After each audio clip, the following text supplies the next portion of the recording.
On a bunker play, always open the face. You know, so I watch a lot of amateurs. They have the face too square and they try and hit the ball. The most important thing about bunker play is, firstly, open the face as much as you want to open it, lay it back and get the hands aiming towards your right shoulder if you like. So, you know, they're not leaning. If they're leaning forward, the ball's always going to pop right. So, and you want to return the club and hit as much sand as you can. As long as you hit the sand and the face is open, the ball will come out. Too many times I see amateurs hitting the sand before it and the face is closed and it just digs a load of sand up and the ball goes nowhere. So, but with the open face, the ball will fly out. So.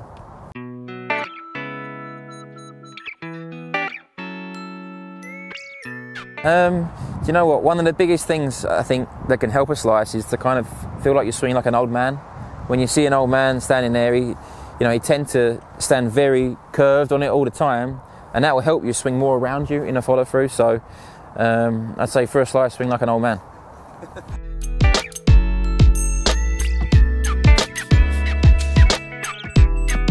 Best tip on reading greens is to look at the green before you actually get to the green. An awareness of the green as you're walking up will always help you. You know, just being aware of your surroundings, the general lie of the land will always help out a lot.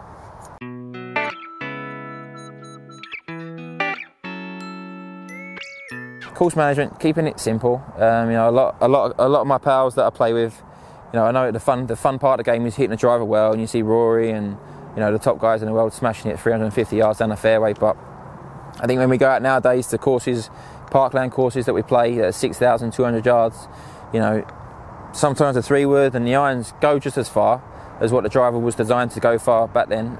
So, you know, just a matter of playing dot-to-dot golf.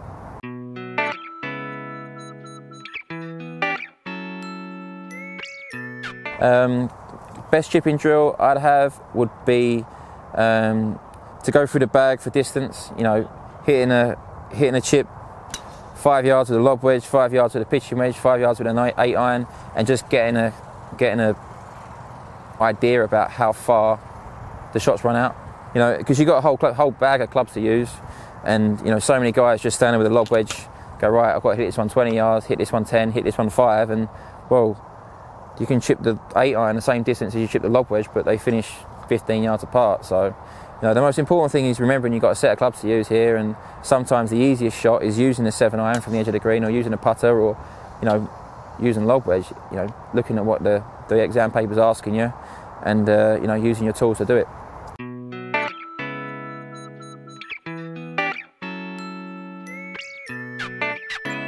Yeah, short putting is an interesting one. I always think people they feel like they should hold every short putt, and you know, stats come up on the telly.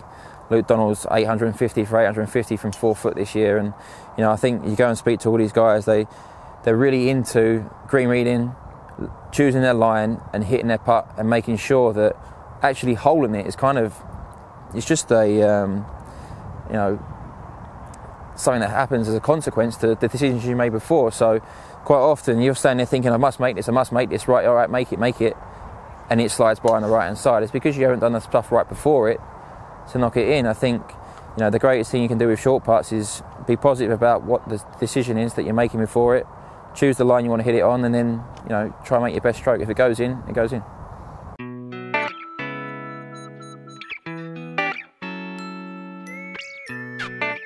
Hitting the ball a long way is all about strike and all about making sure you get the best contact on the ball. If you're hitting it out the neck or out the toe, the ball's not going to fly properly. So first things first, you know, hitting something hard is all about the build-up of the swing. You know, certainly feeling like you get a little bit more weight on the right-hand side going back, and you can put a bit more power through it on the left-hand side coming through is a factor. But, you know, the most important thing above everything else is striking the ball well.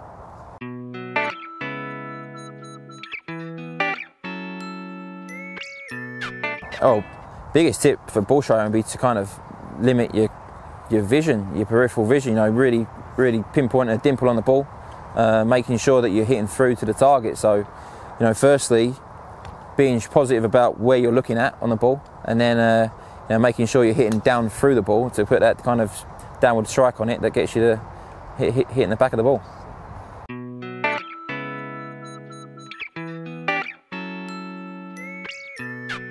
Again, you know, spin is a kind of misconceived thing. I think sometimes you can, you see pros playing from a tight line, they got 20 or 30 yards and they're hitting a shot and it's stopping within 3 or 4 foot, but that's only because their strike's been so good from that lie.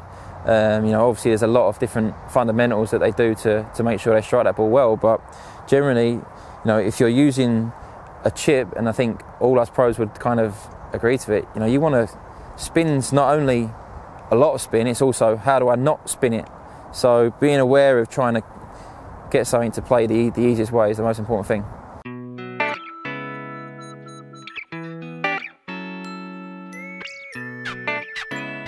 Firstly, I think with regard to practice, golf's one of them games that sometimes the more you practice, the worse you get. So, for me, definitely over the last few years, it's been managing my time better, saying, do you know what, am I clear before I go out there to hit balls? If I'm not, I might as well just, have a latte in the bar or having a coffee and feel like I'm going to go and play. Just go and play 9 holes and enjoy playing, because one of the things that is that what you do on a range is not completely different to the course, but it's a completely different, arena. So, going out there and feeling comfortable on the course, you're only going to get from playing.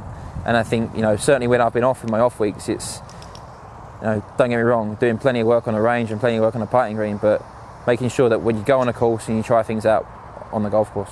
The biggest thing with practicing is finding something that you're good at or you can repeat, and then making sure that, do you know what, if I'm going to go stand under pressure, that's the shot I'm going to hit.